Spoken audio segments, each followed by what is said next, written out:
ଆପଣମାନେ ଜାଣିଥିବେ ମୁଁ କୁଆଡ଼େ ଆସିଛି।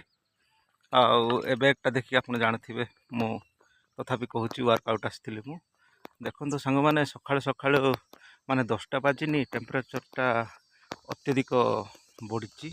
ଆଉ ବିଶେଷ କରି ମୁଁ ଅନୁରୋଧ କରୁଛି ଆମର ସିନିୟର ସିଟିଜେନ୍ ମାନଙ୍କୁ, ଆଉ ଖରାରେ ବାହାରକୁ ବାହାରନ୍ତୁ ନାହିଁ।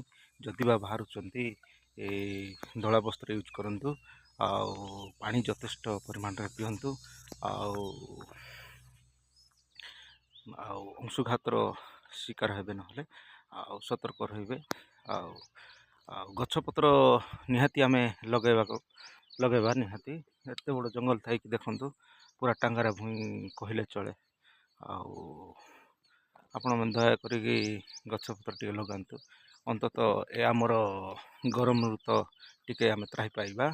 ଆଉ ଭୀଷଣ ମାତ୍ରାରେ ଗରମ ହେଉଛି ଆମର ଏଇ ନାରାୟଣପାଟଣା ବନ୍ଧୁଗାଁ ବ୍ଲକରେ। ଆଉ ଅସହ୍ୟ ଗରମ। ଆଉ ସମସ୍ତଙ୍କୁ ମୋର ଅନୁରୋଧ, ଆଉ ଗାଈ ଗୋରୁମାନଙ୍କୁ ବି ପାଣି ବାହାରେ ରଖିଦିଅନ୍ତୁ। ଆଉ ପାରୁଛନ୍ତି ଯଦି ଆଉ ଗଛରେ